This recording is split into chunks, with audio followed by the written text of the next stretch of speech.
Peuple de Dieu, soyez richement bénis. Voilà, nous sommes au sein même de l'enceinte de l'église Réveil International Jésus revient de Grand-Bassam. Et comme vous pouvez le constater de vos yeux, une partie de l'église est inondée. Voilà, nous sommes là, en pleine saison des pluies. Et malheureusement, l'église ayant été construite sur un endroit marécageux, malgré le nombre de fois où nous avons tenté de remblayer l'église, malheureusement, à chaque fois qu'il pleut, on constate, comme vous pouvez le voir, qu'il y a des remontées d'eau depuis le sol. Alléluia. Et ce qui fait que, on peut le voir, les toilettes, voilà, les toilettes sont inondées d'eau. On peut le voir là, sur votre côté. Voilà. Voilà, vous avez des remontées d'eau partout. Voilà, même derrière le caméraman, derrière Joseph Latoubaté, vous avez des remontées d'eau.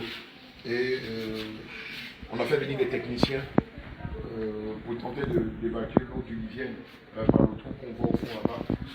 Mais malheureusement, les voisins sont solidaires de la situation que nous traversons. Et au contraire, c'était des refus houleux. Or, ce n'est que de l'eau, ce n'est que de l'eau de pluie et non pas de l'eau qui découle des dégâts. Amen. Et on a fait venir les agents de la mairie qui ont promis de nous faire un courrier que nous allons présenter aux voisins. Mais nous sommes confrontés à d'autres situations. Amen.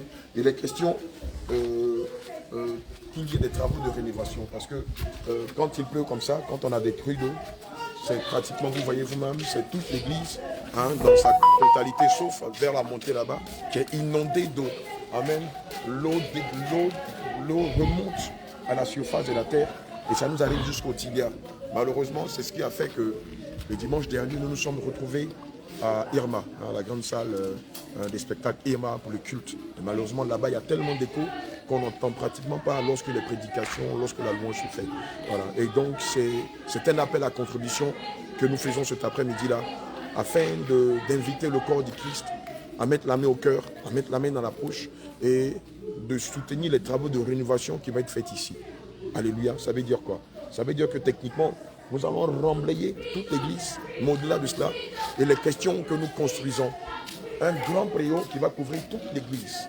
Voilà, toute l'église, sur cette surface que vous voyez là. Toute l'église, voilà, sera sous un préau. Amen. Et tout autour du préau, nous allons mettre des boulottes, amen, et qui vont faire reverser de l'eau, soit dehors où on va mettre des pots de fleurs qui vont recueillir l'eau de pluie. Amen. Et donc, le Seigneur Jésus-Christ nous rappelle ceci, selon le livre de Proverbes 11, verset 25. Il est écrit que celui qui arrose sera arrosé et celui qui rassasie sera rassasié. Et donc, c'est le lieu pour nous d'inviter toutes les brebis du Seigneur Jésus-Christ à se mobiliser autour non seulement de cette rénovation, mais aussi autour de l'achèvement des travaux de l'église de Bassam, puisque évidemment dans le plan, il était question qu'on fasse un préau. Amen. Mais évidemment, il y a eu tellement de choses que nous avons fait ces derniers temps qu'on n'a pas eu le temps de le faire. Et aussi, ça nécessite des fonds. Or, personnellement, nous n'avons pas suffisamment de fonds pour construire un grand préau. Et c'est pourquoi nous sollicitons toutes les brebis du Seigneur Jésus-Christ qui entendent ce message à nous aider afin d'achever les travaux ici dans le temple du Seigneur Jésus-Christ. Amen, dans ce bâtiment. Amen. Alléluia. Vous-même, vous le voyez, il y a de l'eau partout. Il y a de l'eau partout, ce qui fait que les bien-aimés, au niveau des toilettes, ne peuvent pas aller se laver. Ils sont obligés d'aller se laver dehors. Quand je dis dehors, c'est chez les voisins. Amen, et ce n'est pas agréable. Certains ont été obligés de quitter les lieux, voilà, pour aller prendre des maisons ailleurs, ce qui encore engage encore d'autres frais. Voilà, donc nous profitons de cette week-end pour inviter les brebis du Seigneur Jésus-Christ. Toi à qui je parle, toi qui sens ton cœur battre, c'est de toi qu'il s'agit. Toi qui déjà as ce désir de le faire, c'est de toi qu'il s'agit. Toi qui n'as jamais soutenu la construction, d'un bâtiment. Je veux te rappeler que moi-même à l'époque, j'avais eu investi à peine 50 000 francs dans la construction